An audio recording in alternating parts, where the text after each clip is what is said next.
Hello IGNOU students. So international business के concept tough नहीं है, बट अगर आप उन्हें बिना सॉल्व पेपर के करेंगे तो ऑफ कोर्स वो आपको टफ लगेंगे। सो स्टूडेंट, इसी प्रॉब्लम का सोल्यूशन लेके मैं आई हूँ आज आपके पास। आज मैं आपको दिखाने वाली हूँ एक्सक्लूसिवली जून 2025 का IBO 001 का पेपर और उसके साथ उसके सॉल्यूशंस भी।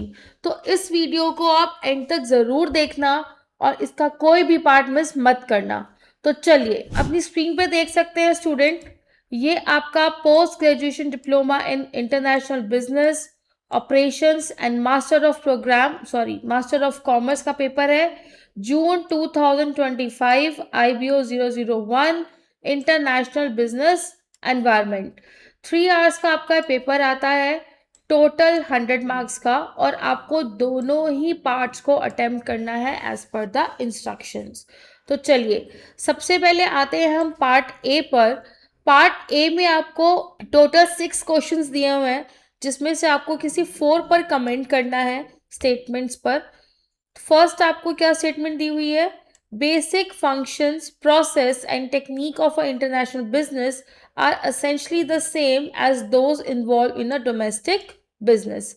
चलिए स्टूडेंट्स, मैं आपको दिखाती हूँ इसका सॉल्यूशन। सो स्टूडेंट, आप अपनी स्क्रीन पे इसका सॉल्यूशन देख सकते हैं। सो स्टूडेंट, इंटरनेशनल बिजनेस और डोमेस्टिक बिजनेस ये आपके सेम मैनेजरियल प्रिंसिपल के ऊपर ही बेस्ड रहते हैं। दोनों में ही आपकी प्लानिंग, ऑर्गेनाइजिंग, डायरेक्टिंग और कंट्रोलिंग बिजनेस एक्टिविटीज हम इंक्लूड करते हैं, इन्वॉल्व करते हैं, और दोनों ही सेम फंक्शंस की तरह ऑपरेट करते हैं। बट इनका जो बिजनेस होता है, नेशनल बॉर्डर्स होते हैं, वो अलग अलग होते हैं। अब हम देखते हैं इसकी एक्सप्लेनेशन। सबसे फर्स्ट आता है स्टूडेंट आपका कॉमन मैनेजरियल फंक्शंस। तो दोनों ही फॉर्म्स के अंदर आपका प्रोडक्शन, मार्केटिंग, फाइनेंसिंग, HR और लॉजिस्टिक सारी चीज़ें इन्वॉल्व होती हैं operations. Second is similar technique, decision making process, forecasting, communication और कंट्रोल मेथड दोनों ही कंडीशंस के अंदर आपके सेम रहते हैं। Third is environmental differences. Although जब हम इंटरनेशनल बिजनेस करते हैं तो हमें कहीं ना कहीं पॉलिटिकल, इकोनॉमिक, लीगल और कल्चरल सिस्टम के अंदर काफ़ी डिफरेंसेस दिखने को मिलते हैं। First is need for adaptation. Firms जो है उनकी क्या मार्केटिंग स्ट्रैटेजी रहेगी, प्राइसिंग और प्रोडक्ट की स्ट्रैटेजी जो है वो फॉरेन मार्केट के अकॉर्डिंगली एडजस्ट करते हैं। Fifth is risk and uncertainty. International operations जो है उसके अंदर आपका एक्सचेंज रेट रिस्क और ट्रेड बैरियर्स और रेगुलेटरी जैसे इश्यूज जो है वो उनको फेस करने पड़ सकते हैं। Sixth is operational standard.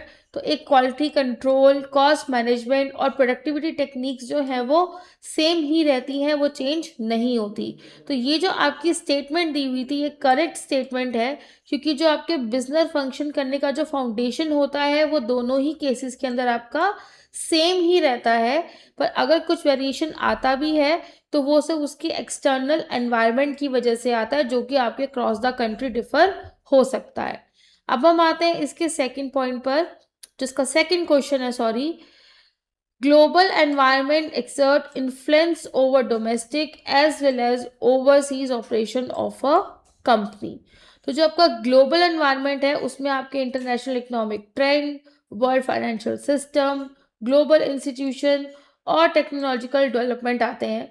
ये जो है कहीं ना कहीं डोमेस्टिक और फॉरेन ऑपरेशंस कंपनी के इन्फ्लुएंस करते हैं, और इनको अंडरस्टैंड करना बहुत इंपॉर्टेंट है ताकि आप एक स्मूथ फंक्शनिंग जो है अपनी कंपनी की कर सकें। सबसे पहला आता है बच्चे आपका इंटरकनेक्टेड मार्केट। तो जब भी आपकी मार्केट के अंदर वर्ल्ड में रिसेशन आता है या बूम आता है तो उसका इफेक्ट आपके होम की क्या डिमांड रहेगी या अब्रॉड में क्या डिमांड रहेगी उस पर आता ही आता है। Second is exchange rate movement. Currency जब भी आपकी फ्लक्चुएट होती है तो आपकी डोमेस्टिक प्राइसिंग भी इन्फ्लुएंस होता है और आपकी ओवरसीज प्रॉफिटेबिलिटी भी इन्फ्लुएंस होती है। Third is international institutions. तो WTO जो है वो आपकी जो भी प्रोडक्शन है, आपकी इंपोर्ट पॉलिसीज, मार्केट एक्सेस, इस सब को इन्फ्लुएंस करता है। Fourth is global competition. Domestic firms जो हैं उनको फॉरेन कॉम्पिटिटर्स को फेस करना पड़ता है, इवन अगर वो ओवरसीज ऑपरेट नहीं भी कर रही हैं तो भी। Fifth is technological changes. Global innovation जो है वो आपके प्रोडक्शन प्रोसेस को सब जगहों पर इफेक्ट करता है। Sixth is international agreement. So FTA और रीजनल ब्लॉक्स जो हैं वो आपका जो भी टैरिफ स्ट्रक्चर रहेगा होम कंट्री के अंदर और फॉरेन मार्केट्स के अंदर, दोनों को ही शेप करता है, इन्फ्लुएंस करता है। Seventh is capital mobility. So global finance जो है वो आपके इन्वेस्टमेंट डिसीजन और बोरिंग कॉस्ट को इफेक्ट करता है। And eight is political risk. तो जो भी आपकी ग्लोबली पॉलिटिकल टेंशंस होती हैं वो आपकी सप्लाई चेन और मार्केट स्टेबिलिटी को इन्फ्लुएंस करती है। तो कंक्लूजन, ग्लोबल मार्केट एनवायरनमेंट जो है, सॉरी, ग्लोबल एनवायरनमेंट जो है वो आपके डोमेस्टिक और इंटरनेशनल ऑपरेशंस दोनों को शेप करता है। और जो फर्म्स होती है उनको कॉन्टिन्यूसली मॉनिटर करना पड़ता है ग्लोबल ट्रेंड्स को, ताकि वो कॉम्पिटिटिव बनी रहे। अब हम आते हैं इसके थर्ड पार्ट पर। थर्ड पार्ट में क्या क्वेश्चन पूछा गया स्टूडेंट आपसे? Country running deficits in their balance of payment account generally impose control on a movement of foreign exchange out of their economies. सबसे पहले आता है हमारा बीओपी। तो बीओपी होता है हमारा बैलेंस ऑफ पेमेंट। तो जब भी आपका बैलेंस ऑफ पेमेंट जो है वो डेफिशिएट होगा, इससे क्या पता चलता है कि कंट्री का जो फॉरेन एक्सचेंज है वो इनफ्लो से ज़्यादा है। आपका इनफ्लो जो है वो आपके इनफ्लो से ज़्यादा आपका आउटफ्लो है। तो कंट्रीज जो है जब भी ऐसी परसिस्टेंट डेफिशिएंसी जो है वो एक्सपीरियंस करती हैं, तो उसको ठीक करने के लिए उनको कुछ करेक्टिव मेजर्स लेने पड़ते हैं ताकि वो अपने रिजर्व को प्रोटेक्ट कर सके। और एक्सचेंज कंट्रोल जो है वो मोस्ट कॉमन मेथड होता है रिजर्व को प्रिजर्व करने के लिए। सबसे पहला आता है बच्चा एक्सप्लेनेशन के टूवर्ड जाएंगे, शॉर्टेज ऑफ फॉरेन एक्सचेंज। तो डेफिशिएट को हम कैसे कम कर सकते हैं? जब आप अपने फॉरेन रिजर्व को रिड्यूस करेंगे और एक फाइनेंशियल प्रेशर जो है वो क्रिएट करेंगे। Second is need for conservation.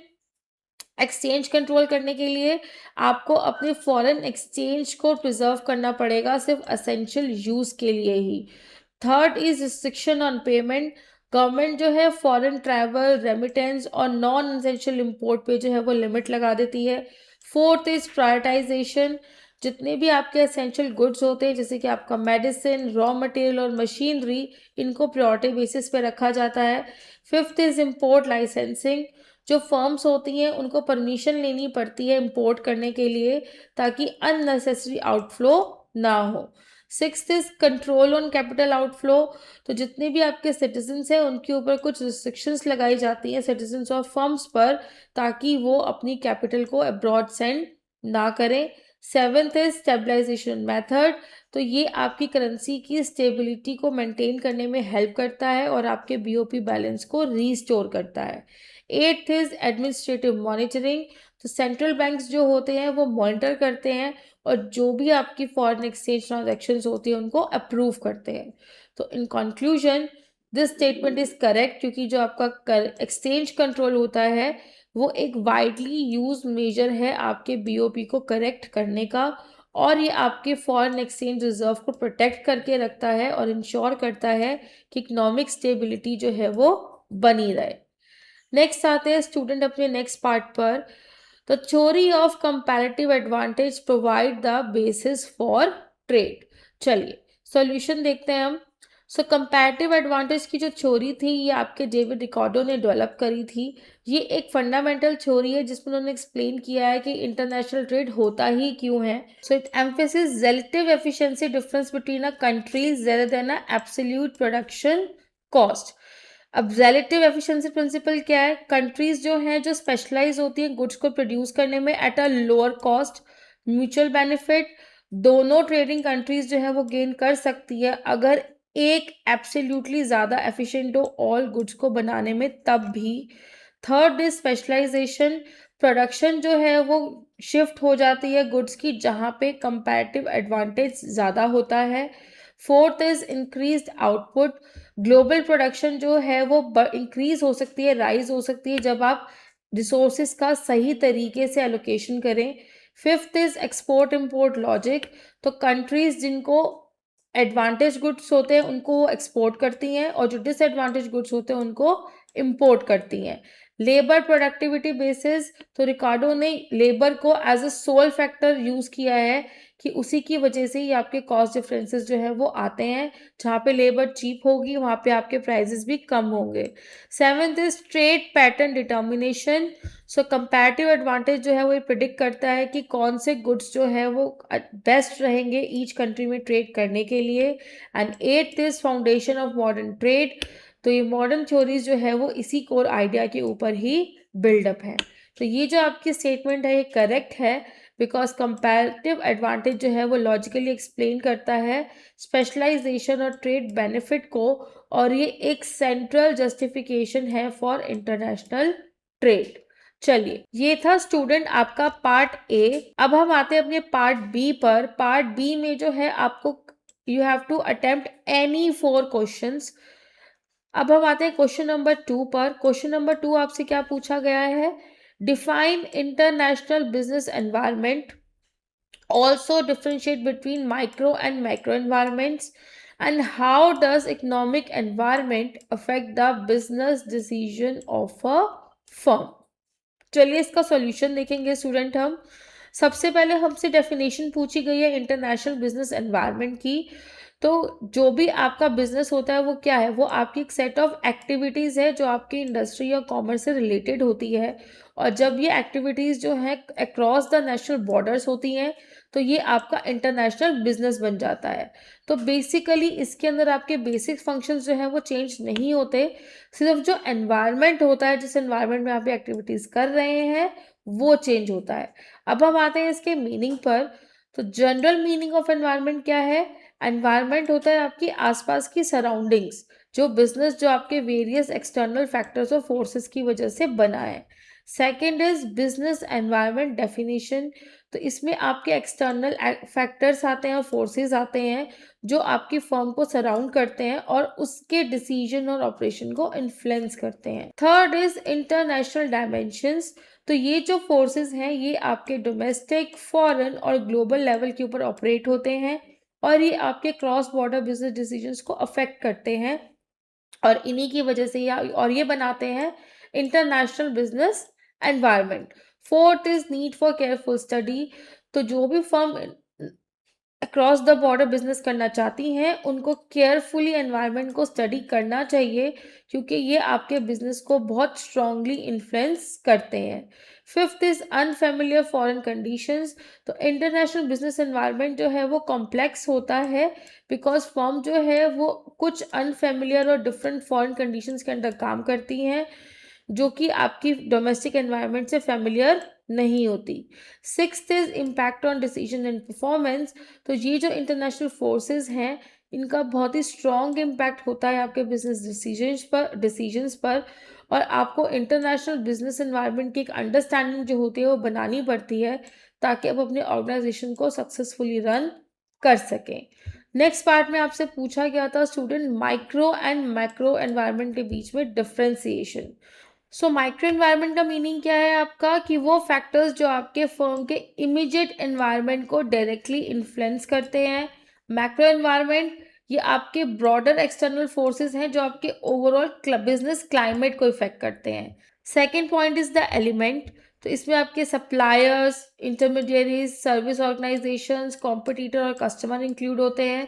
Macro environment के अंदर आपका economic, financial, social, culture, political, legal और इकोलॉजिकल फोर्सेस आते हैं। Third is nature of influence.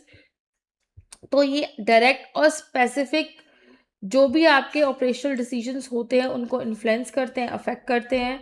और मैक्रो एनवायरनमेंट की जो नेचर होता है वो आपके जनरल और इनडायरेक्ट लॉन्ग टर्म प्रोस्पेक्ट को इन्फ्लुएंस करता है। Fourth is level of operation.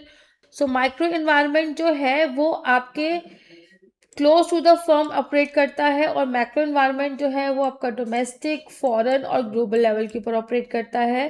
Fifth is degree of control. Firms जो है वो पार्टली कंट्रोल होती है और इन्फ्लुएंस होती है इन फैक्टर्स की वजह से। और मैक्रो एनवायरनमेंट के अंदर फर्म्स का इन फैक्टर्स के ऊपर कोई कंट्रोल नहीं होता और ये एक्सटर्नल कंडीशंस के अकॉर्डिंगली अपने आप को एडजस्ट करते हैं। Impact on business. तो ये आपके pricing, product design, promotion, distribution और कंपटीशन को अफेक्ट करते हैं।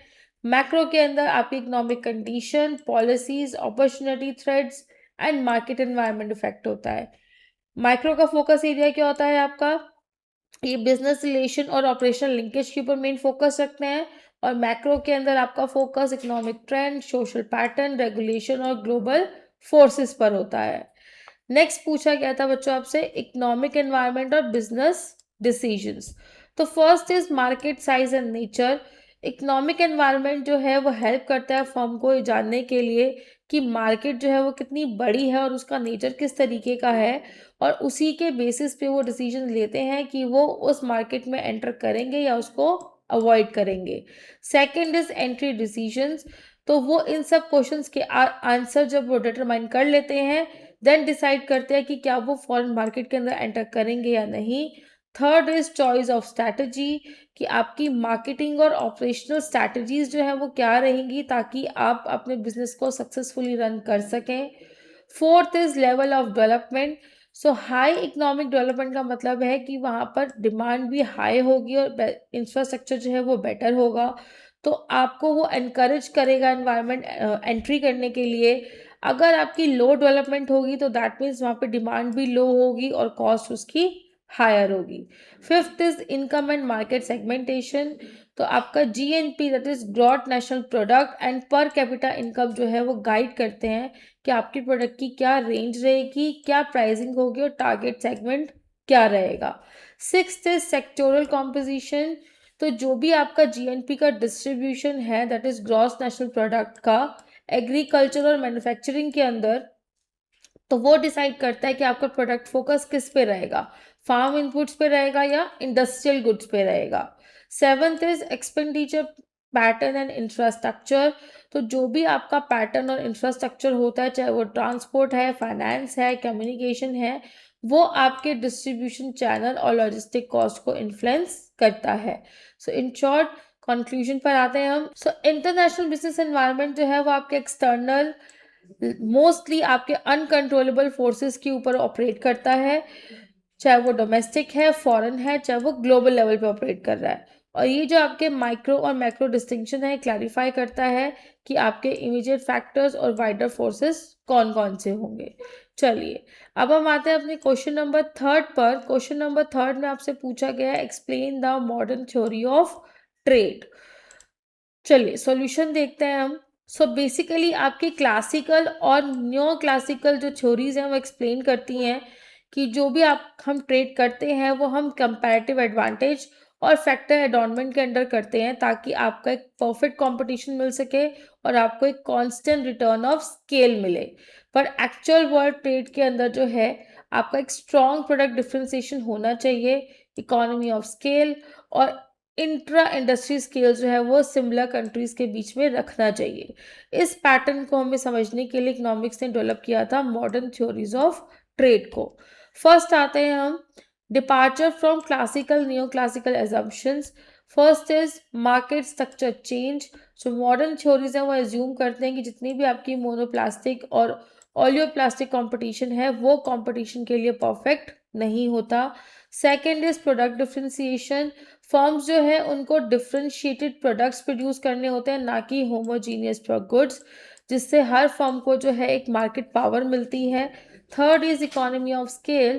तो ये एज्यूम करते हैं इकोनॉमी ऑफ स्केल के इंस्टेंट ऑफ कांस्टेंट रिटर्न को ताकि एक एवरेज कॉस्ट जो है वो आ सके और आपका आउटपुट इंक्रीज हो सके। Second is nature of product differentiation. आप प्रोडक्ट को डिफ्रेंशिएट कैसे करेंगे। फर्स्ट इज हॉरिजॉन्टल डिफ्रेंसिएशन, जिसमें आपके प्रोडक्ट जो है वो सिमिलर क्वालिटी के होते हैं बट उनका डिज़ाइन जो होता है वो थोड़ा सा डिफरेंट होता है, जैसे कि red pen, blue pen, white wine या रेड वाइन, या वुडन और steel furniture. Second is vertical differentiation. Product जो है वो क्वालिटी लेवल के ऊपर डिफर करते हैं, फॉर एग्जाम्पल स्मॉल कार और लार्ज कार, और इसमें आपके डिफरेंट टेक्नोलॉजी और कॉस्ट जो होती है वो इन्वॉल्व होती है। अब आते हैं थर्ड पॉइंट पर, that is role of economy of scale. तो जहाँ पे आपका आउटपुट जो है वो डबल से ज़्यादा होता है, ऑल्दो वहाँ पर जो आपकी लेबर होती है वो डबल से भी कम होती है, तो उसमें हम रिटर्न ऑफ स्केल को इंक्रीज कर सकते हैं। Second is specialisation by product A and B. आप सेम टेक्नोलॉजी से अगर ए और बी गुड्स को बना रहे हैं और आपका फिक्स लेबर सप्लाई है, तो जो कंट्री दोनों गुड्स को प्रोड्यूस करेगी वो सिर्फ स्मॉल क्वांटिटी ही ऑब्टेन करेगी, और अगर हर कंट्री स्पेशलाइज होगी एक गुड के अंदर, तो आपके दोनों ही गुड्स के आउटपुट जो है वो इंक्रीज होगा, राइज होगा। Fourth is intra industry trade and identical countries. आपके same technology and factor endowment trade जो है वो कब होता है, जब दोनों कंट्रीज जो हैं वो सेम टेक्नोलॉजीज और फैक्टर्स जो हैं वो शेयर कर रही हो, unlike HO models. Second is intra industry trade. तो मॉडर्न थ्योरी एक्सप्लेन करती है जब आप सेम इंडस्ट्री के अंदर ट्रेड करते हो, तो ऐसे में एक कंट्री जो होती है वो एक्सपोर्ट कर रही है फॉर एग्जांपल वाइट वाइन, और इंपोर्ट कर रही है रेड वाइन, तो दोनों को ही सिमिलर टेक्नोलॉजी की रिक्वायरमेंट होती है। Third is consumer preference for variety. Consumers को वैरायटी पसंद होती है, तो ट्रेड अलाउ करता है कि उनको डिफरेंशिएटेड प्रोडक्ट्स मिलते हैं और उनका वेलफेयर भी इंक्रीज होता है सिमिलर कंट्रीज के अंदर। Fifth point is significance of modern theories. तो first is explaining a real trade patterns. तो आपका जो सब्सटेंशियल पार्ट है वर्ल्ड ट्रेड का, वो है आपका इंट्रा इंडस्ट्रीज, जहाँ पे क्लासिकल और न्यू क्लासिकल थ्योरीज जो है उसको एडिक्वेटली एक्सप्लेन नहीं करती हैं, तो मॉडर्न थ्योरी जो है वो इस गैप को फिल करता है। Second is policy implications. तो ये हाईलाइट करती हैं आपके स्केल ऑफ इकोनॉमी की इंपॉर्टेंस को, प्रोडक्ट वैरायटी को और स्ट्रैटेजिक बिहेवियर को फर्म्स की ट्रेड पॉलिसी और इंडस्ट्रियल स्ट्रैटेजी के लिए। कंक्लूजन, मॉडर्न थ्योरीज जो है ट्रेड को वो मॉडिफाई करती हैं। पहले एजम्पशंस किया जाता था कि हम जब भी इम्परफेक्ट कंपटीशन, प्रोडक्ट डिफरेंशिएशन और इकोनॉमी ऑफ स्केल को इंट्रोड्यूस करते थे। ये शो करती हैं कि ट्रेड जो है वो अराइज हो सकता है अगर आपकी टेक्नोलॉजी में डिफरेंसेस हो या फैक्टर एनवायरनमेंट हो तब भी, बट आपका अगर स्केल और एडवांटेज और कंज्यूमर लव ऑफ वैरायटी हो तो भी आप ये कर सकते हो, जिसकी वजह से आपका इंट्रा इंडस्ट्री ट्रेड जो है वो बन सकता है सिमिलर कंट्रीज के बीच में। अब हम आते हैं अपने नेक्स्ट क्वेश्चन पर, that is your question number fourth, जिसमें आपको शॉर्ट नोट्स लिखने हैं। First is terms of trade, second is free trade and gains from trade, C is balance of payment and D is special drawing rights. चलिए solutions पर आते हैं।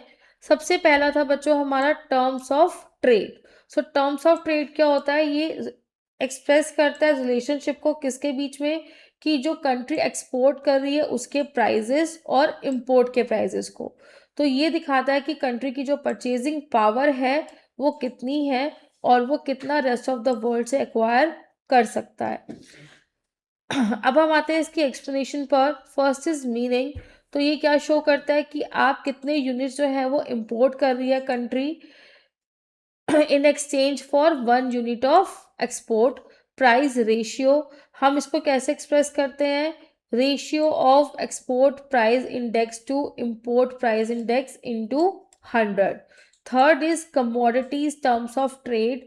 तो आपकी परचेजिंग पावर क्या है एक्सपोर्ट की, तो वो हम किसको यूज करके आइडेंटिफाई करते हैं, एक्सपोर्ट और इंपोर्ट की यूनिट वैल्यू से। Fourth is improvement. जब भी आपका एक्सपोर्ट प्राइसेस राइज होते हैं इंपोर्ट प्राइसेस के फास्टर, तो आपका टर्म्स ऑफ ट्रेड भी इम्प्रूव होता है। Fifth is deterioration. तो जब भी आपके इंपोर्ट प्राइसेस जो है वो फास्टर रेट से इंक्रीज होंगे एक्सपोर्ट प्राइसेस के, तो आपका परचेजिंग पावर गिर जाएगा। Sixth is developing countries issue. तो प्राइमरी गुड्स जो हैं वो एक्सपोर्ट करते हैं नेशंस, और उनको हमें मोस्टली डिटोरेटिंग टर्म्स जो है वो फेस करनी पड़ती हैं, क्योंकि सब्सिट्यूट्स जो होते हैं वो अवेलेबल नहीं होते या फ्लेक्सिबिलिटी नहीं होती। So conclusion, terms of trade क्या इंडिकेट करते हैं कि कंट्री के साथ जब भी आप ट्रेडिंग कर रहे हैं तो आप एडवांटेज पोजीशन में हैं या डिसएडवांटेज पोजीशन के अंदर हैं। बेटर टर्म्स जो होती हैं वो आपकी परचेजिंग पावर को और स्ट्रॉन्ग बनाती हैं। वहीं अगर डिटोरेशन होता है तो वो आपकी पॉलिसी एक्शन लेने का टाइम, वहीं अगर डिटोरेशन होता है तो सिग्नल करता है कि आपको पॉलिसी एक्शन में कुछ चेंजेस करने हैं। Second is free trade and gains from a trade. तो फ्री ट्रेड क्या है, एक सिस्टम है जहां पर इंटरनेशनल आप गुड्स और सर्विसेज को एक्सचेंज करते हैं विदाउट टैरिफ और क्वांटिटेटिव रिस्ट्रिक्शंस। ट्रेड कब अराइज होता है, जब कंट्री स्पेशलाइज होती है अकॉर्डिंग टू कंपैरेटिव एडवांटेज, और इससे जो आपका वर्ल्ड आउटपुट है वो इंक्रीज होता है और वेलफेयर भी इम्प्रूव होता है। अब हम आते हैं इसकी एक्सप्लेनेशन पर। First point is meaning of free trade. तो ट्रेड कब है? जब आप freely across the border without any barrier trade कर रहे हैं। Second is comparative advantage basis. Country जो स्पेशलाइज होती हैं गुड्स बनाने के अंदर, वहाँ पे उनको रिलेटिव प्रोडक्टिविटी जो होती है वो हायर होता है। Third is specialisation. जो कंट्री स्पेशलाइज्ड होती हैं तो वो उसी के ऊपर कॉन्सेंट्रेट करती हैं और उसको ज़्यादा इफेक्टिवली प्रोड्यूस करती हैं। Fourth is world output gain. तो टोटल ग्लोबल प्रोडक्शन कब इंक्रीज होती है? जब कंट्री स्पेशलाइज होती हैं according to relative opportunity cost. Fifth is mutual beneficial exchange. Trade कब अगर होता है? जब आपका प्राइस रेंज जो होता है वो डोमेस्टिक प्राइस रेशियो के बीच में आए। Sixth is consumption gain. तो ट्रेड क्या अलाउ करता है कंट्रीज को कि वो अपनी प्रोडक्शन के बियॉन्ड जाके भी चीज़ों को कंज्यूम कर सकते हैं। तो बेसिकली जो आपका फ्री ट्रेड है वो आपकी कंट्रीज को मैक्सिमम बेनिफिट देता है अकॉर्डिंग टू कंपैरेटिव एडवांटेज और exchange at a favourable ratio. इससे आपकी इनकम भी बूस्ट होती है और आपका वेलफेयर भी इंक्रीज होता है। नेक्स्ट पॉइंट आता है स्टूडेंट आपका balance of payment. Balance of payment क्या होता है स्टूडेंट्स? ये ऑर्गेनाइज रिकॉर्ड है कंट्री की इकोनॉमिक ट्रांजैक्शन का with the rest of the world, और ये स्टेटमेंट शो करता है आपका इनफ्लो और आउटफ्लो ऑफ पेमेंट का during a given period of time, और यूजुअली ये 1 ईयर के लिए रिकॉर्ड करता है। अब हम आते हैं इसके एक्सप्लेनेशन पर। First is definition. तो ये एक सिस्टमेटिक स्टेटमेंट है रिसिप्ट और पेमेंट्स का इंटरनेशनल ट्रांजेक्शन्स का। Second is double entry basis. Her transaction जो है वो 2 बार दिखाई जाती है क्रेडिट और डेबिट बेसिस के ऊपर। Third is current account. ये आपके गुड्स सर्विसेज इनकम फ्लो सबको रिकॉर्ड करता है ट्रांजैक्शंस को। Fourth is capital account. ये आपके लॉन्ग टर्म मूवमेंट्स को कवर करता है, short term capital including FDI and portfolios flows को भी। Fifth is reserve account. ये IMF transaction, SDR, foreign exchange reserve और मॉनेटरी गोल्ड को भी शो करता है। Sixth is deficient in surplus meaning. Deficient अगर होता है तो दैट मीन्स डेबिट एक्सीड है, डेबिट जो है वो क्रेडिट से एक्सीड हो चुका है and vice versa. Conclusion, BOP जो है एक कंप्लीट पिक्चर देता है कंट्री के इंटरनेशनल इकोनॉमिक ट्रांजैक्शंस की, और ये आपकी एक्सटर्नल स्टेबिलिटी को मॉनिटर करने के लिए, आपकी पॉलिसी को फ्रेम करने के लिए, ट्रेड एक्सचेंज से रिलेटेड और इन्वेस्टमेंट से रिलेटेड ये बहुत इंपॉर्टेंट होती है। चलिए अब हम आते हैं डी पॉइंट पर, that is a special drawing rights. तो आईएमएफ जो है वो क्रिएट करता है special drawing rights that is SDR, और ये आया था 1969 के अंदर, ताकि एक कॉम्प्लीमेंट रिजर्व एसेट जो है वो बना सकें और जो हमारा गोल्ड के ऊपर रिलायंस है वो थोड़ा सा कम हो सके। So SDR is a form part of a member countries, और ये सपोर्ट करता है आपकी ग्लोबल लिक्विडिटी को। चलिए एक्सप्लेनेशन पर आते हैं। First point is creation. तो ये आईएमएफ ने एस्टेब्लिश किया था ताकि हम इंटरनेशनल लिक्विडिटी को और स्ट्रॉन्ग बना सकें। Second is purpose. तो डिज़ाइन किया गया ताकि हम मॉनेटरी रिजर्व को फ्री रख सके, हम किसी के ऊपर डिपेंडेंट ना रहे, स्पेसिफिकली गोल्ड और यूएस डॉलर के ऊपर। Third is initial allocation. First allocation जो हुआ था वो हुआ था 3.5 बिलियन एसडीआर्स का 1970-72 में। Fourth is nature. एसडीआर्स जो होते हैं वो फिड्यूशरी रिजर्व एसेट्स होते हैं जो आईएमएफ मेंबर को एलोकेट किया जाता है। Fifth is reserve use. तो कंट्रीज जो हैं वो एसडीआर को यूज़ करती हैं फॉरेन एक्सचेंज को ऑब्टेन करने के लिए और अपनी इंटरनेशनल पेमेंट को सेटल करने के लिए। Sixth is unit of account. So IMF जो है वो एसडीआर को as a unit of valuation के तौर पे यूज़ करता है। तो एसडीआर क्या है? आपका एक one of the important component है इंटरनेशनल रिजर्व के लिए। ये एक स्टेबल और इंटरनेशनली क्रिएटेड एसेट्स है जिससे आपकी ग्लोबल मॉनेटरी स्टेबिलिटी और लिक्विडिटी दोनों ही एनहेंस होती है। चलिए स्टूडेंट, आगे बढ़ने से पहले सबसे इम्पॉर्टेंट चीज़, आपको अगर हमें कांटेक्ट करना है, आपको किसी भी तरह की क्वेरी है, तो आपको उसके लिए विजिट करना है हमारी वेबसाइट www.unnitieducations.com को। आप वेबसाइट पे जाके इग्नू पर क्लिक करेंगे, जहाँ पे आपको इग्नू के रिगार्डिंग, आपको एडमिशन के रिगार्डिंग कोई क्वेरी है, आपको असाइनमेंट्स चाहिए, लास्ट 5 ईयर के सॉल्व पेपर्स चाहिए, आपको गेस्ट पेपर चाहिए या नोट्स चाहिए, आपको सब हमारी वेबसाइट पे मिलेगा, या आप हमारी वेबसाइट के गिवन नंबर पर भी हमारी टीम को कांटेक्ट कर सकते हैं। चलिए अब हम आगे बढ़ते हैं अपने क्वेश्चन नंबर 5 के towards. Distinguish between tariff and non tariff barriers, explain various non-tariff barriers which are normally used to restrict the international trade। चलिए सॉल्यूशन पर आते हैं स्टूडेंट। तो चलिए स्टूडेंट सॉल्यूशन पर आते हैं। तो जब भी इंटरनेशनल ट्रेड को रेगुलेट करना होता है तो गवर्नमेंट जो है वो ट्रेड बैरियर्स को यूज़ करती है ताकि वो डोमेस्टिक इंडस्ट्रीज़ को जो है प्रोटेक्ट कर सके और बैलेंस ऑफ पेमेंट की प्रॉब्लम को भी करेक्ट कर सके। ट्रेड बैरियर्स जो हैं वो आपके डोमेस्टिक प्राइस ऑफ इम्पोर्ट्स को जो है वो इंक्रीज कर देते हैं थ्रू विद कस्टम ड्यूटीज़, जो कि नॉन टैरिफ बैरियर जो है वो रिस्ट्रिक्ट कर देते हैं ताकि ज़्यादा इंपोर्ट जो है वो कंट्री के अंदर ना हो सके। अब हम आते हैं इसके मेन डिफरेंसेस पर, tariff barriers and non tariff barriers. First of all meaning, tariff barriers custom duties जो होती है वो इम्पोज की जाती हैं इम्पोर्टेड और एक्सपोर्टेड गुड्स पर। नॉन टैरिफ बैरियर्स ये ट्रेड रिस्ट्रिक्शंस होती हैं अदर देन टैरिफ जो रेगुलेट करती हैं और लिमिट लगाती हैं इंपोर्ट और एक्सपोर्ट पर। Second is method of restriction. तो रिस्ट्रिक्शन जो है वो प्राइसेस को राइज करके की जाती है थ्रू द ड्यूटीज, और नॉन टैरिफ के जो रिस्ट्रिक्शंस हैं वो क्वांटिटी लिमिट, रेगुलेशन और एडमिनिस्ट्रेटिव प्रोसीजर के थ्रू लगाई जाती है। Third is form. यूजुअली ये एक्सप्रेस की जाती हैं एड वैल्यूम ड्यूटीज़ की फॉर्म में, स्पेसिफिक ड्यूटीज़ या कंपाउंड ड्यूटीज़ की फॉर्म में। नॉन टैरिफ जो है उसके अंदर आपका quotas, licensing, standard, custom procedure और एक्सचेंज कंट्रोल्स आते हैं। Fourth is transparency. तो कस्टम ड्यूटीज़ जो आपके जो टैरिफ बैरियर्स होते हैं वो ट्रांसपेरेंट और मेजरेबल्स होते हैं, ये क्लियरली जो है वो लेवल ऑफ प्रोटेक्शन शो करते हैं। नॉन टैरिफ बैरियर जो हैं वो लेस ट्रांसपेरेंट होते हैं, इनमें कुछ हिडन इनसाइड प्रोसीजर, रेगुलेशन और स्टैंडर्ड हो सकते हैं। Fifth is revenue impact. तो गवर्नमेंट जो है इससे रेवेन्यू जनरेट करती है। नॉन टैरिफ बैरियर के अंदर ये बेसिकली प्रोटेक्टिव है, इससे कोई भी रेवेन्यू जनरेट नहीं होता। फ्लेक्सिबिलिटी ऑफ यूज़, आप इसको इजीली ऑल्टर कर सकते हो टैरिफ शेड्यूल को ऑल्टर करके, चेंज करके। नॉन टैरिफ जो है इस पर थोड़ा सा आपका फाइन कंट्रोल होता है through quota variation, licensing condition और टेक्निकल नॉर्म्स की वजह से। अब आते हैं हम नेक्स्ट पार्ट पर क्वेश्चन के। Various non tariff barriers use to restrict international trade. अब नॉन टैरिफ बैरियर कौन कौन से यूज किए जाते हैं? First is import quotas.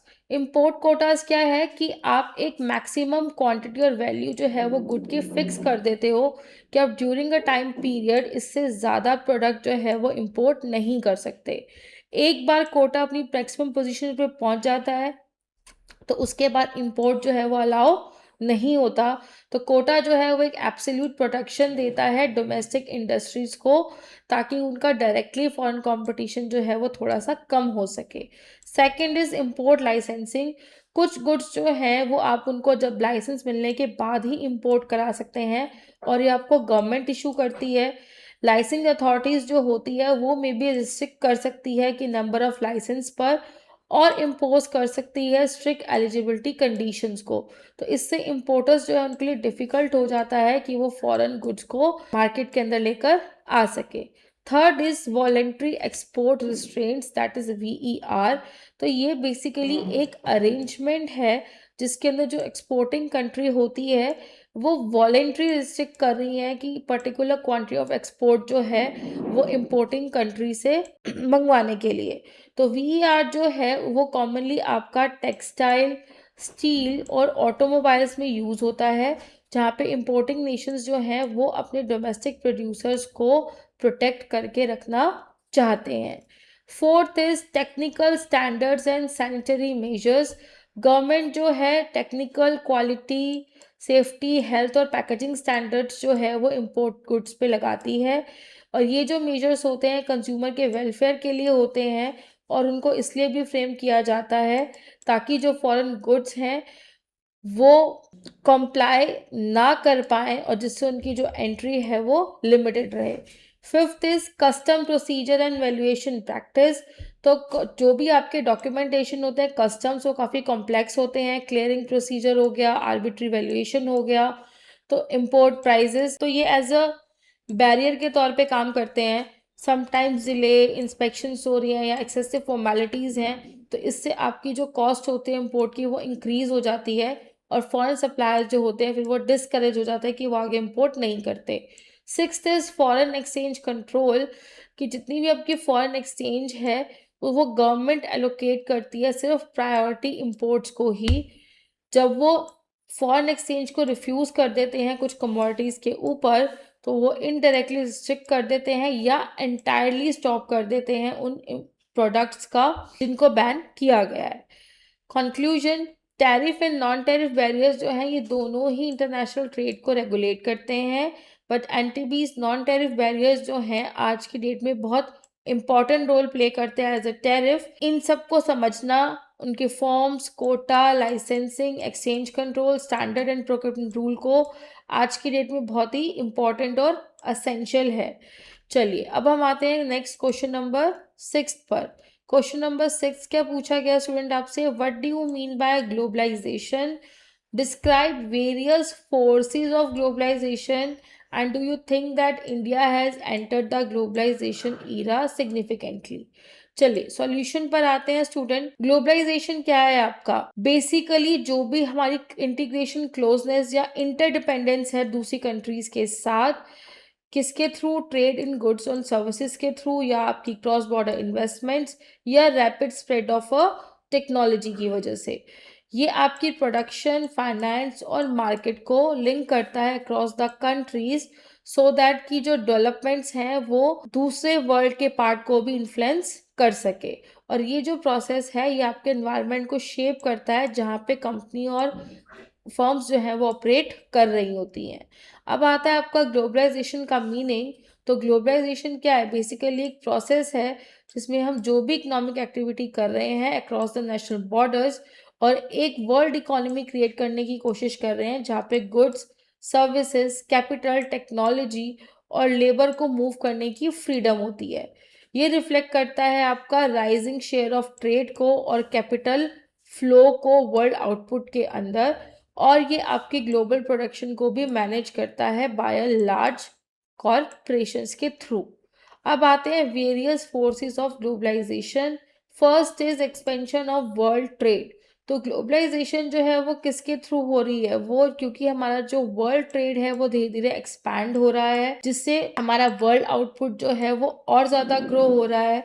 आपकी ट्रांसपोर्ट कॉस्ट जो है वो कम हो चुकी है, लॉजिस्टिक इम्प्रूव हुए हैं, लिबरल ट्रेड पॉलिसीज़ हैं जिसकी वजह से गुड्स का मूवमेंट जो है वो और ज़्यादा इंक्रीज़ हो चुका है, और हमारी जो सर्विसेज हैं क्रॉस द बॉर्डर वो भी बहुत ज़्यादा इंक्रीज़ हो चुकी हैं जिसकी वजह से इकोनॉमीज़ जो है वो आपस में इंटरकनेक्टेड हैं। Second is growth of foreign direct investment, that is FDI. तो जो भी हमारी क्रॉस बॉर्डर इन्वेस्टमेंट होती है, जो हम ट्रांजैक्शनल कॉरपोरेशंस के थ्रू करते हैं, ये one of the major force है। फर्म्स जो हैं वो अब्रॉड में इन्वेस्ट कर रही हैं ताकि वो मार्केट को एक्सेस कर सके, रिसोर्सेज को, और गेंस ले ज़्यादा से ज़्यादा गेन ले सकें। एफडीआई जो है एक ग्लोबल प्रोडक्शन नेटवर्क जो है वो क्रिएट करता है, तो इससे आपकी जो मल्टीपल इकोनॉमीज़ हैं वो आपस में लिंक होती हैं और एक ग्लोबल इंटीग्रेशन एक्सेलरेट होता है। Third is international liberalisation and WTO led reforms. तो ये बेसिकली जब भी आप टैरिफ या क्वांटिटेटिव रिस्ट्रिक्शंस को कम करते हैं और आप मल्टीलेटरल रूल्स जो हैं वो इस्टेब्लिश करते हैं with the help of a WTO, तो इससे आपकी जो वर्ल्ड वाइड मार्केट है वो ओपन होती है। लिबरलाइज की वजह से फॉरेन गुड्स का एक्सेस जो है वो इजी हो गया है, कंपटीशन को एनकरेजमेंट मिल रही है, और आपका एक ग्लोबल फ्लो जो है प्रोडक्ट और सर्विसेज का वो इंक्रीज हो रहा है। Fourth is technological advancement. तो जैसे जैसे हमारा रेवोल्यूशनरी इंप्रूवमेंट हो रही है ट्रांसपोर्ट के अंदर, कम्युनिकेशन में, इंफॉर्मेशन टेक्नोलॉजी में, तो इससे हमारी जो कॉस्ट और टाइम है वो ड्रास्टिकली रिड्यूस हुआ है गुड्स और पीपल और इंफॉर्मेशन को मूव करने में। सो जो टेक्नोलॉजीज़ हैं ये क्रॉस बॉर्डर ऑपरेशंस को और फास्टर बनाती हैं, ग्लोबल प्रोडक्शन अलाउ करती हैं, और मार्केटिंग सिस्टम भी बहुत एफिशिएंटली ऑपरेट हो सकता है। Fifth is integration of financial market. तो ग्लोबलाइजेशन जो है वो बेसिकली आपके कैपिटल फ्लो को और इंक्रीज कर रहा है, आपकी ग्लोबल फाइनेंशियल मार्केट डेवलप हो रही हैं, फंड्स की रैपिड मूवमेंट हो रही है क्रॉस द बॉर्डर, और कंट्रीज जो हैं वो बोरो कर सकती हैं, इन्वेस्ट कर सकती हैं और कैपिटल को ट्रेड कर सकती हैं ईजिली, और एक वर्ल्ड फाइनेंशियल सिस्टम जो है उसको इंटीग्रेट बनाने में हेल्प कर सकती हैं। Third is has India enter the globalisation era significantly, जो आपसे लास्ट पार्ट पूछा गया था इस क्वेश्चन में। First is policy shift in 1991। तो जब हमारी 1991 में न्यू इकोनॉमिक पॉलिसी आई थी तो उसमें हमने क्वांटिटेटिव रिस्ट्रिक्शंस को रिड्यूस किया था, टैरिफ को कट किया था, लाइसेंसिंग्स को थोड़ा सा डिसमेंटल इजी कर दिया था, और डेलिबरेट मूव था ये ताकि हम अपनी इकोनॉमी को ओपन कर सकें। Second is trade liberalisation. तो जैसे जैसे आपका इंपोर्ट कंट्रोल जो था वो कम हुआ, रिडक्शन हुई उसके अंदर, तो एक्सपोर्ट को प्रमोशन मिला, जिससे आपका इंडिया का पार्टिसिपेशन जो है वर्ल्ड ट्रेड के अंदर वो एक्सपैंड हुआ। एक्सटर्नल सेक्टर जो है वो और ज़्यादा इम्पॉर्टेंट कंपोनेंट बना आपकी ग्रोथ का। Third is FDI and capital inflow. तो फॉरेन इन्वेस्टमेंट पॉलिसी को लिबरलाइज करने की वजह से फाइनेंशियल सेक्टर जो है उसके अंदर रिफॉर्म्स लेकर आए गए, जिससे एफडीआई और पोर्टफोलियो फ्लो को एनकरेजमेंट मिली, और इंडियन फर्म्स और मार्केट जो हैं वो और ज़्यादा ग्लोबली क्लोज हो गए। Fourth point is integration of production and technology. जो भी आपकी एंट्री और एक्सपेंशन था फॉरेन और ट्रांसनेशनल कॉर्पोरेशंस का, जिसकी वजह से न्यू टेक्नोलॉजीज आई, मैनेजमेंट प्रैक्टिसेस आई, और एक इंटीग्रेशन बना पूरे ग्लोबल प्रोडक्शन नेटवर्क का। Fifth is services and IT export. तो आपके सॉफ्टवेयर की भी काफ़ी रैपिड ग्रोथ हुई और अदर सर्विसेज की भी, जिससे आपका वर्ल्ड मार्केट के अंदर एक स्ट्रॉन्ग लिंक बना, स्पेशली इंफॉर्मेशन टेक्नोलॉजी और बिजनेस सर्विसेज के अंदर। क्रिटिकल इंसाइट्स कि जो भी हमारा ग्लोबलाइजेशन है वो क्या ऑफर करता है, आपका ग्रोथ की अपॉर्चुनिटीज़ को, टेक्नोलॉजी ट्रांसफ़र को, और हाईलाइट करता है कि डेवलपिंग कंट्रीज़ जो हैं उनके टूवर्ड्स, और जो आपकी पावर है टीएनसी की, और जो भी पॉसिबल कॉन्फ्लिक्ट्स हो सकते हैं आपकी डेवलपमेंट प्रायोरिटीज़ को लेकर। Second is conclusion at last.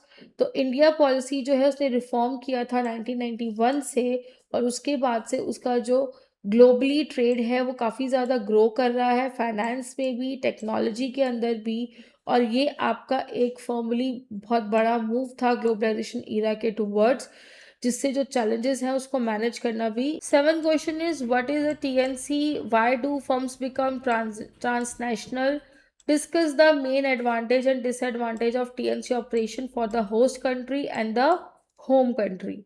चलिए अब हम आते हैं इसके सॉल्यूशन पर। तो सबसे पहला, what is transnational, what is TNC. So transnational corporation जो है वो एक सेंट्रल फैक्टर है आपकी वर्ल्ड इकोनॉमी का।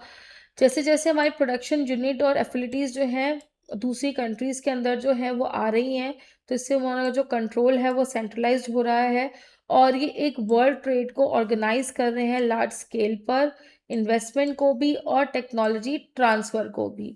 इनके जो ऑपरेशंस हैं ये होस्ट और होम कंट्रीज़ दोनों को ही अफेक्ट करते हैं। अब आते हैं एक्सप्लेनेशन पर।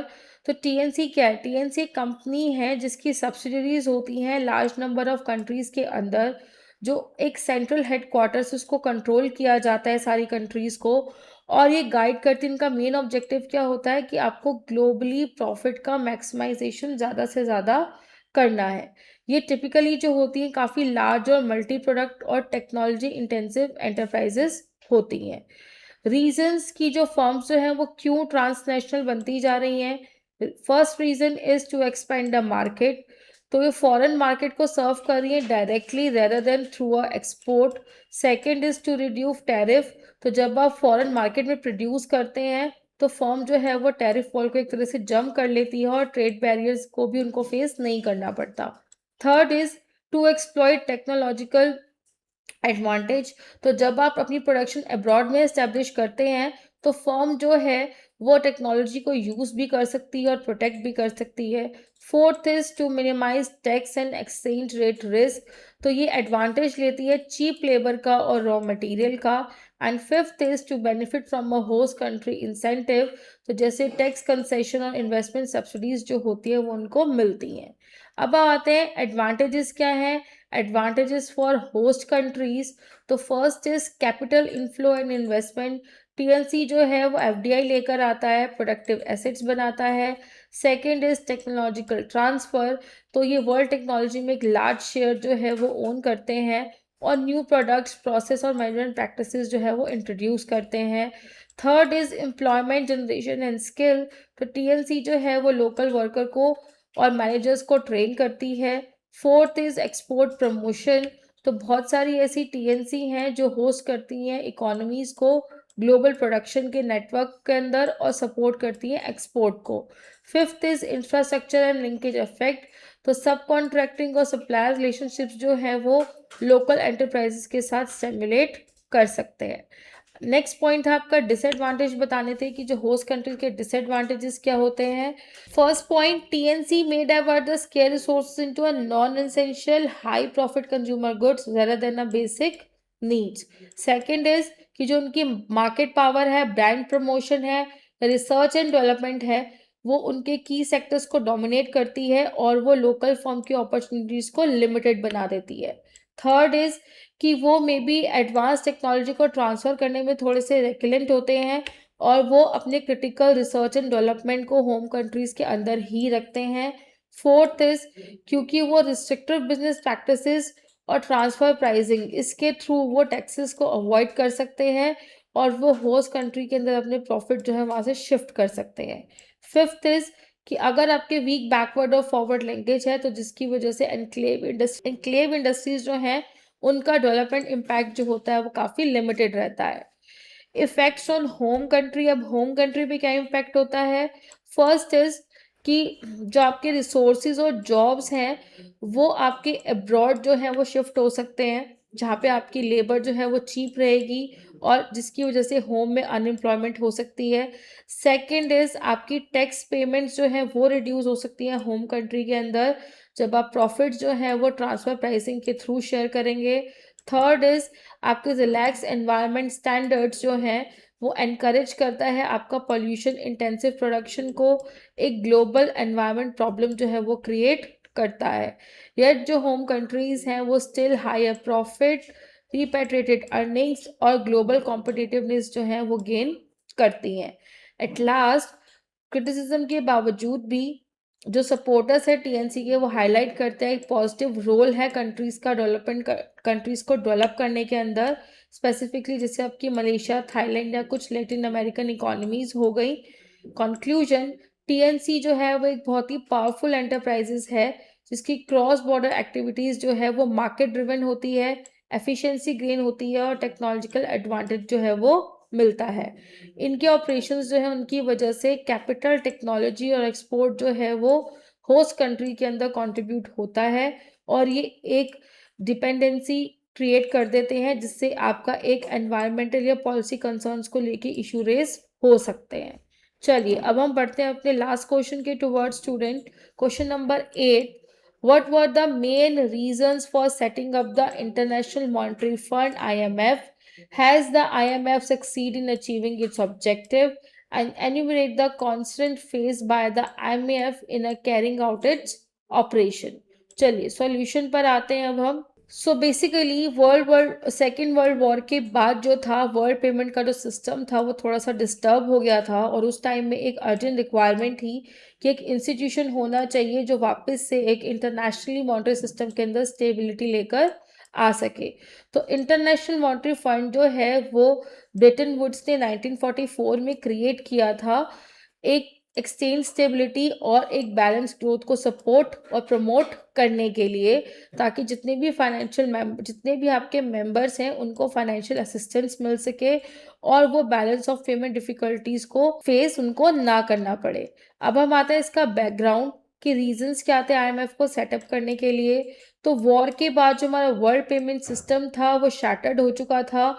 सेकेंड पॉइंट, उस टाइम में एक ऐसे इंस्टीट्यूशन की ज़रूरत थी जो कॉपरेशन को प्रमोट करे इंटरनेशनल मॉनेटरी इश्यूज पर। थर्ड, कंट्रीज जो थी उनको असिस्टेंस चाहिए थी टेम्परेरी बैलेंस ऑफ पेमेंट डेफिशिट्स पर। ताकि उनका कोई भी ट्रेड जो है वो डैमेज ना हो और एक्सचेंज रिस्ट्रिक्शंस ना हो। Fourth is code of conduct on exchange rate and restriction. एक कोड ऑफ कंडक्ट और रिस्ट्रिक्शंस की रिक्वायरमेंट थी ताकि एक स्टेबल पार वैल्यू सिस्टम बन सके और मल्टीलेटरल पेमेंट जो है वो इजीली हो सके।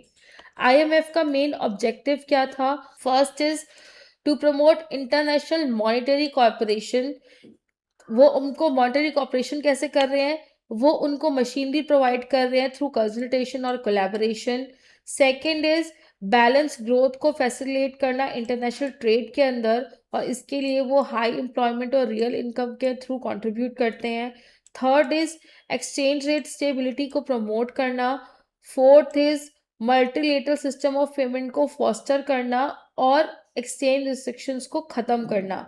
Fifth is temporary financial resources provide करना जितने भी मेंबर्स हैं उनके लिए, ताकि वो अपने बीओपी इम्बैलेंस को जो है वो वापस से रिस्टोर कर सके। क्या आईएमएफ सक्सीड हुआ इस चीज़ के अंदर?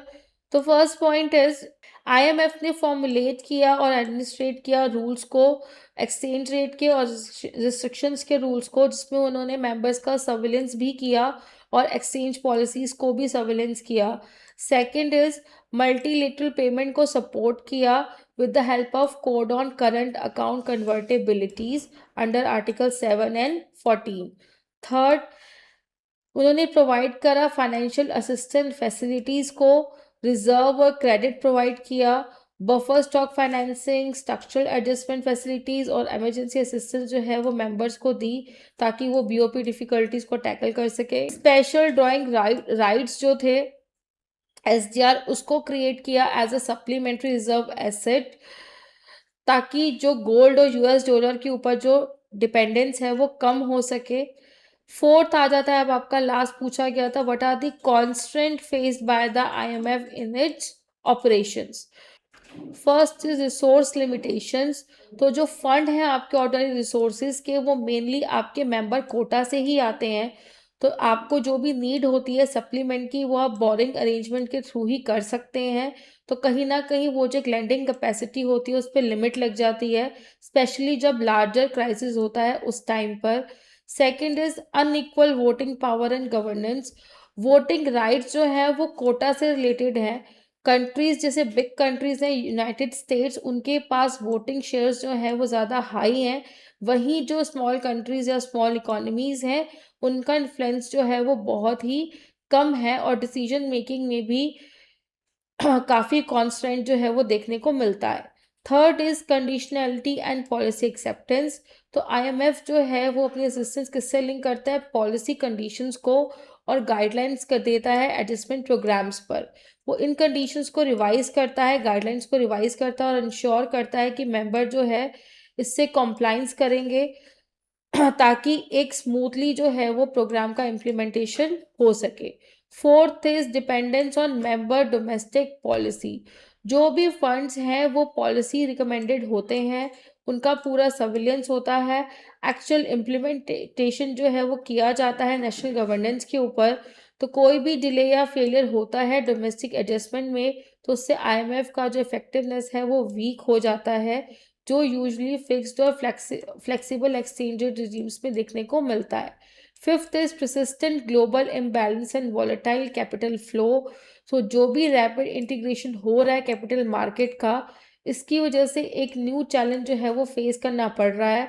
तो ये जो फंड है ये बेसिकली फोकस करते हैं मेनली करंट अकाउंट ट्रांजैक्शंस पर, जिसकी वजह से आपका ओवर कैपिटल लिबरलाइजेशन को फेस करना पड़ रहा है। एट लास्ट कंक्लूजन, आईएमएफ जो है वो इस्टेब्लिश किया गया था पोस्ट वॉर मॉनेटरी सिस्टम को रीस्टोर करने के लिए बाय प्रमोटिंग एंड कॉपरेशन और इकोनॉमिक स्टेबिलिटी और balance of growth of trade को प्रमोट करने के लिए with the temporary financial support. So student ये था आपका पूरे पेपर का सॉल्यूशन। तो स्टूडेंट ये था आपका IBO 01 का सॉल्यूशन। आप देख सकते हैं हमने किस तरीके से आपको बिल्कुल पॉइंट फॉर्म में और according to the IGNOU marking scheme answer हमने आपको प्रोवाइड करे हैं। सो स्टूडेंट आपके एग्जाम्स आने वाले हैं और आपको लास्ट 5 ईयर के पेपर्स तो ज़रूर करके ही जाने हैं। तो इसके लिए आप हमारी टीम उन्नति एजुकेशन को कांटेक्ट करें, उनसे लास्ट 5 ईयर के सॉल्व पेपर ज़रूर लें ताकि आप अच्छे मार्क्स स्कोर कर सकें और मुझे कमेंट सेक्शन में ज़रूर बताएं कि आपको नेक्स्ट कौन से पेपर का सॉल्यूशन चाहिए, और हमारे चैनल को लाइक और सब्सक्राइब करना बिल्कुल ना भूलें ताकि आपकी कोई भी अपडेट जो है वो मिस ना हो। Thank you.